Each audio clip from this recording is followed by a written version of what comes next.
घालीन लोटांगण वंदीन चरण डोळ्यांनी पाहिन रूप तुझे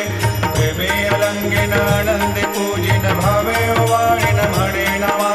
त्वमेव माता पिता त्वमेव त्वमेव बंधु सखा त्वमेव त्वमेव विद्या द्रविणं त्वमेव त्वमेव सर्वं मम देवदेव कायेन वाचा मनसेन्द्रियैर्वा बुद्ध्यात्मना वा प्रकृति स्वभावात् करोमि यद्यत् सकलं परस्मै नारायणायति समर्पयामि अच्युतं केशवं रामनारायणं कृष्णदामोदरं वासुदेवं हरिं श्रीधरं माधवं गोपिकावल्लभं जानकीनायकं रामचन्द्रं भजे हरे राम